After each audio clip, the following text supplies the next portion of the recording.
All right, we are back after a long hiatus. We are back, and we are behind the table with the one and only, the icon, Joy Behar. Don't overblow it. You don't like icon? No. It's not bad. I wouldn't mind it if it was true. Oh, I think it's true.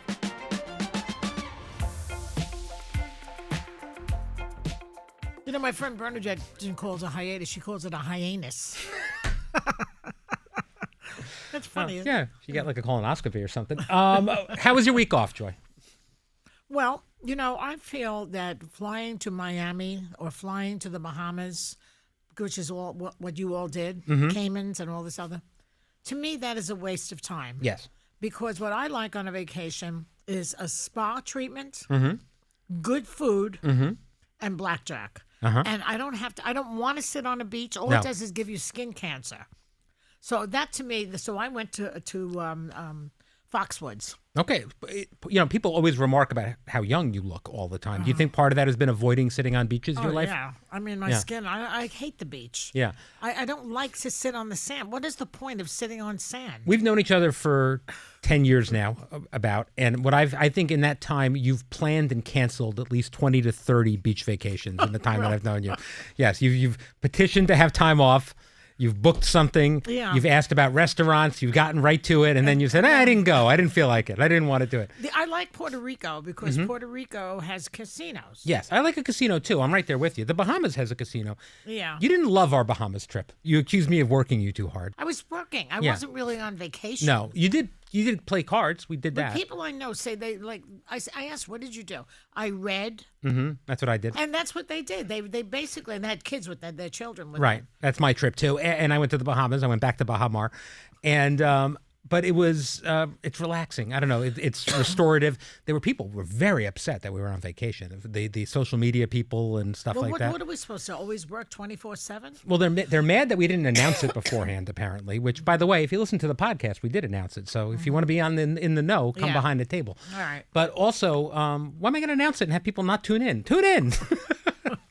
Were we on tape last week? Yeah, we were on tape last week. All right, but we need the week to get the level of view quality that the people at home expect. You guys need a break every once in a while. You asked me why I look younger. Yes. I think I'm still in menopause. Is that what it is? Well, I still have hot flashes. I mean, it's been like 30 years. The temperatures at the table. I mean, I've literally had recently half the table complain about it being too hot and half the table complain about it being too cold in the same episode. Everyone comes to me, can you have them turn the heat up? Can you have them turn the fans on? I don't know their exact ages, but Yes. they're certainly, some of them are approaching menopause. And that's called perimenopause. And then you get these flashes, but I should not have them at my age. No, I have to lie to everybody and tell them I'm fixing the temperature when I'm not really doing anything because you all want different things. I'm telling you, but this is what happens on a woman's show. If you don't want hot flashes, just put men on the panel. Yeah, fair. No one would watch. All right. Pope Francis passed away yesterday morning. This is very sad, but he lived a wonderful life. Yeah. How do you think he'll be remembered? Well, we talked about it today. I think that he'll be remembered as somebody who really championed immigration. That was his main thing. And also, he was pretty liberal about gay issues, considering the church. Sure. Which has plenty of homosexuals in the church, we know. They even admitted this, basically. There are gay nuns and priests. You know, it's like he said, I don't want to judge it. And I thought that was very nice of him. The Pope told Whoopi, which she repeated today, that we all need to laugh more. That's important to him. Are you okay? It's so hot. All right, can we get her some ice? No, I just need a fan. Does anyone have a fan? And not just We somebody. can do the who ice likes bucket me. challenge or something. We can do the. I mean, I'm schwitzing. My upper lip is. You look fantastic. And I don't know have what to it go is. out tonight. This is a View host trait. I have to say, for the most part, all of you guys committing to something is like 80-20 that you're going to be there at best, I think. Yeah. Yeah. Well, because the job, believe it or not, is very stressful, this job. It is. And so you need to take it easy. I don't like to go out that much at night, except for dinner. I love to go out for dinner. Yes. But this event that we're talking about, I have to interact. No, you don't like interacting. No, you do that for a living. It's a lot. It's too much. Yeah, I understand. All right. Another thing that happened over our break. Yeah. There was this Blue Origin spaceship flight that went up. You and I talked about this before it happened. With Gail King. Gail King and Katy Perry. Katy Perry. They're taking a lot of gruff for that. They are. It was Why? Gail King, Katy Perry, and Lauren Sanchez, and among others, Amanda Wen, who's a civil rights activist and an astronaut, and also now the first Vietnamese woman to fly to space. Well, what are they so mad about? They were just being mocked online by many, many people, including other celebrities. Basically, I guess the idea that why did this need to happen? People are struggling with this economy, things like that. Why are we sending Katy Perry to space? Seems to be the takeaway. I don't know that one thing has to do with the other. Yeah. If you send Katy Perry to space, that doesn't make it easier for people to buy eggs, exactly. No, it doesn't necessarily, but I think it's not relatable is the idea that, People waste their time criticizing somebody like Gayle King because she decided she wants an adventure. She's not a kid anymore. She has a bucket list. The thing came up, she went up there. Right. Is it because it's Bezos? Then I would understand it. It could be that. I mean, didn't you say it was crazy that she was going up there like 2 weeks ago? I would say I would not do it. Oh, okay. I have a little claustrophobia. At the time, you said that Gayle should not go up because she was clearly afraid. Right. Yeah. Had nothing to do with a judgment about any of it. Right. About any of it. It's just that I personally would never go up in a spaceship. The fact that it was an all-female flight, I think, bothered people too. And they were calling them themselves a crew. Yeah, and they were astronauts. They were saying not astronauts. You're not technically an astronaut, I guess, if you go up for 11 minutes and come back down. Well, maybe, I don't know. Astro means stars. Mm-hmm. And NAUT, what does that mean? I don't know. I have not a clue. Not a clue, huh? Mm-hmm. It's bad enough I'm a little tired today. I'm a little tired too, but we just came back from a vacation. I know, but it doesn't matter. I don't sleep at night. I understand. Take me through your night of sleep. What happens? I fall asleep watching television. Maybe that's a mistake. Maybe the TV should be off. The TV puts me to sleep. Does it resonate in your subconscious? I like the sound in the background because otherwise I could ruminate and catastrophize. Right. Bad things could happen and my mind will take charge. So when I hear the back of bum bum, Law and Order, that's what I'm watching all the time. Well, you're going to sleep when people are being attacked and kidnapped. No, basically they're lawyers talking and they're boring, But I love Law and Order, by the way. When you are cruising down the channels on television, without streaming services, there is very little to actually watch, as far as I can tell. Yes. Law and Order is always on, and SVU, they're always on. I would say the baseline, there's not a bad Law and Order episode. They're all just good. They're all good. They're all good. That Dick Wolf came up with a brilliant idea, and they even do it. They've copied it in London, in England. Yeah. I mean, it's a very good show. Yeah. So when I was on vacation, this is interesting, because I sleep pretty well. I go to sleep without trying very hard. But on vacation, I had horrible dreams every single night. Why? Stress dreams. I have no idea why. Because you're away from home. Is that what it is? Yeah. I'm with my family. It should be fine. I had work stress dreams. I had, I don't know. Maybe I just was letting my subconscious. Well, you're giving yourself time to obsess about your job. I guess so. Yeah. I don't go to sleep thinking about it, but throughout the night, I would wake up in a panic. Well, see, this is the problem. That's why we're tired, because you haven't gotten your REM sleep. Yes. Ava Longoria was on the show today, and she celebrated her 50th birthday, and she said that her 20s, 30s, and 40s were about saying yes, but her 50s are about saying no and curating her life to things that matter. Do you agree with this? Because you have often said that in a lot of ways your life started at 40. I mean, my life got a little bit more interesting, although I wouldn't say. The other day I was thinking about my first husband. Because, I have this show, My First Ex-Husband. Really? And it's in the last cycle now. How have you not mentioned this? It's going to May 18th. And we have Mary Lou Henner. We have Marsha Mason. We have a Benja K. Thomas, I believe her name. And we have Sweeney. Julia Sweeney. What a great cast. That's a great cast. They were all reading monologues that I wrote based on interviews that I did. And I was thinking, why don't I have my first husband in there? What's the answer? The answer, I think, is that I don't think it was that interesting, a divorce or a marriage. I think it just went along. But I have fond memories of him, though. Like today I was thinking about when we would be at Coles in Rhode Island when we lived there. Sure. And they play music. And he and I would start dancing in the floor at Coles. That's lovely. I know. Yeah. And he's very political, very smart. Mm-hmm. He turned me on to politics in college. And that's how I became this political... Does Steve ever take you dancing in department stores? Steve and I do a mean Lindy. All right, well, there you go. My husband is a good dancer. Would you say you're actually friends with your ex-husband now? Oh, yeah. Would you ever call him just to chat? No. But I'm into him a little bit on texting. Oh, yeah? Yeah. All right, you send him... I haven't spoken to him nearly. I think that this Trump administration must be driving him crazy because he's a good liberal. Has he come to see My First Ex-Husband? Has he stayed away? He told my daughter, he said, am I in it? And she said, no, not yet. So that Mary Lou Henner, now she is famous for having the photographic memory. Does this come up when you talk to her about your show? Well, when I interviewed her, I had like about 50 pages of material. Right, I would imagine. See, this is the challenge of my show. I have to take 50 pages and make it into a 5-minute monologue or a 10-minute monologue. And I have to add and subtract and change this and what have you and make them funnier. One of the announcements that became official during the break was Whoopi Goldberg is going to be in your show. Whoopi's coming on a week from tomorrow, the matinee. It's a one-night-only performance. It's sold out already. Yeah, but it's exciting. Yeah. That'll be fun. I'm thrilled to have her. Yeah, that'll be great. Two of us will be up there. People will get lucky to see the two of you together. That's pretty much rarefied air. I know. I'm very happy that she's doing it. Me too. And then I'm doing 2 other matinees after that. All right.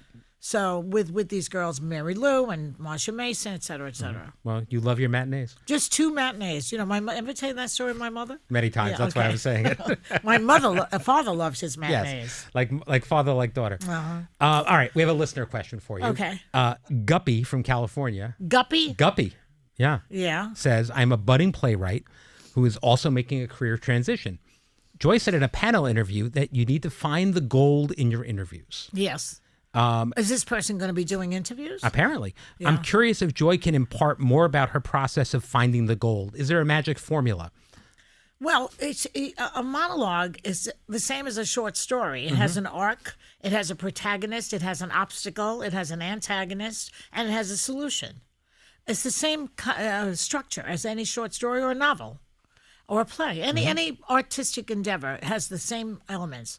So that's what you have to aim for. And you have to rewrite it a couple of times, you know. But when you're trying to talk to people and you're interviewing them, basically, which you've done for a very I let long them time. go. I let them talk and talk and talk. And then sometimes I ask questions. I get involved a little bit. Like, then what happened? And like that. Yeah. Do you like interviewing people? Yeah, I do. Yeah. I'm very nosy. You're genuinely curious, which I think I'm is... curious, you could say curious or nosy, but I do like to interview people. Yeah. Like when you have celebrities that, or even political people, especially who are on the show, I have a million things I could ask them. I know. Sometimes you do ask them a million things. I know. Another thing this person Guppy asked is, would you ever consider teaching playwriting in Manhattan? No. You wouldn't do like a seminar or a master class or anything like that? You know what? I have an idea to teach stand-up comedy. Oh, that's great. Because I know a lot about that. Yes, you do. I've had 35 years of that. Playwriting, I'm new at that. So I trust other people to do that. We have another question from someone in New York. I was on TikTok just now, and I saw a clip of Joy hosting the Mob Wives reunion. Oh, yeah. I have That was to say, several years ago. It was the funniest thing in the world. My question is, how did this opportunity come about, and what memories do you have from that experience? I don't know how it came about. They just asked me to do it. And I had not really watched the show previous to that, but then I started boning up and I watched it a little bit. And, you know, those women were hostile a little bit towards each other. They would get into arguments, and I was sitting there. I thought maybe one of them would hit me, maybe by mistake. Right. But, you know, I get those women. I grew up with women like that. Whether they were actual mob wives, no, not necessarily. But they were that style of female. Yeah, I sure. grew up in an Italian neighborhood. No, I mean, you know, even watching The Sopranos, you think about people you grew up with Yeah. that had nothing to do with the mafia, No. but they have certain affectations, Yeah, I think, that's that right. feels That's right. similar. You ever see on TikTok or whatever? Yeah. These little Italian kids talking. Mm-hmm. They're hilarious. Yeah. They're just like their mothers. Yes. Well, that's where you get it from. Little kids like that. It's hysterical. I used to work on other talk shows, and we used to have to pitch topics all the time. Right. It was the most stressful thing in the world because they would tell you come in on Monday and pitch 10 ideas that have never been seen on a daytime talk show before. Oh my God. So I'd be freaking out, and this is Yeah. back in the day before the internet. I'm looking at magazines and ripping out interviews, Yeah. and I had nothing, and everything Right. I was pitching was falling flat. And then I said, Mob Wives, we'll do an in-depth thing on Mob Wives. And he said, the executive producer said, great, do it for Thursday. And I had no idea how the hell to find Mob Wives. It was awful. It was a You had to disaster. book it? I had to book it, put it together, do the whole thing by myself in like 4 days. It was a nightmare. So you spoke too soon. I spoke too soon. What did you do? Did you go to Staten Island and find a couple? or I what? made some phone calls to the news and found people with the last names What that makes looked you familiar. think that a woman who's married to a mobster wants to reveal that? They generally Are don't, these but I women got a in the couple show of them. that they're talking about? Were they real mob I think wives, so, you yeah. think? They were real Mob Wives. Yeah, I mean, it's They should bring that back. It was a fun show. it was a fun show. All right, we have one more question from Yolanda in Scotland. Yolanda, Scotland? In Scotland. The behind the table is a huge deal worldwide, I'm telling you. The bride guys, the Joy boys, they're everywhere. Okay. All right. Yolanda says, Joy, I'm your biggest gay fan from Scotland. You said that you know one of the Real Housewives, Countess Luann, personally. As someone who is just as obsessed with the Housewives as I am with The View, can you tell us how you met? How did you meet Countess Luann? The Countess Luann? Yes. I think she was on The View. Oh, is that how you met I her? think that's how I met her. Okay. And I run into her sometimes out in Long Long Island, yeah. I run into her, and I always say, the Countess is here. That's all. It's not like I'm on the phone with her. No. But we're friends, I guess. Who do you talk to more often, your ex-husband or Countess Luann? Countess Luann. Okay, well, there you go. That's a good question. Thank you. See? Now, would you ever be on a show like that? Would you ever do a Housewives show or something like that? Look, I can talk about anything with women in particular, even with guys. I like a conversation. You know, some people don't know how to have a conversation. Right. This is what a conversation is. I talk, you listen. You talk, I listen. Yeah. That's what a conversation is, okay? And then you keep going until the conversation gets better. Now, the mob wives would get mad at each other. Yes. That could happen, and I think on some of these housewives shows, they do get angry with each Yeah, other. I have a lot of empathy and admiration for Andy Cohen when he has to referee those reunion episodes. Oh, he loves it. Are you kidding? I mean, but there's he few lives people. for that. There are a few people that know my pain. The difference between me and Andy Cohen that's is right. they can't get his phone number. He's smart. I see. So you identify with Andy. I identify with Andy Cohen as a much lower level. Yeah. He's also making more money than you. Yes, I'm sure. For sure. But I think that, well, you know, in his last book, he said that he wanted to be the EP of The View, and he had a dream about it, which I didn't love that because, frankly, Really? I'm pretty sure they'd give it to him if he wanted it. But, yeah, but I mean, when we watch those reunion episodes and things like that, I think about it because, you know, we've got that big anniversary coming in a couple of years. What if we just did a giant reunion episode? What are we up on? We're up on 28. We're in 28 now, 28. yeah. What's starting in September? That's 29? Yes. Oh. And then 30. And then 30. That's a long time. My husband, we're married. How many years am I married? 2011. Why would I know that? 2011. How many years is 14 that? years. 14 years. See, I wanted to have an anniversary party because I feel like having a party. Yeah, why not? But 14 years is on an odd number. You could It's do too 15. Weird. What? You could do 15 years. I know, but I don't wait till next year. I want to do it this Renew year. your vows. No, that's the kiss of death. You Sure. renew the vows and then you get divorced. All right. Well, yeah, I don't know. We can make something up. There are certain things about marriage that I stay away from. Mm-hmm. Couples counseling Yes. and renewing my vows. Couples counseling seems problematic. And you're someone who believes in therapy. Yeah, but that's different.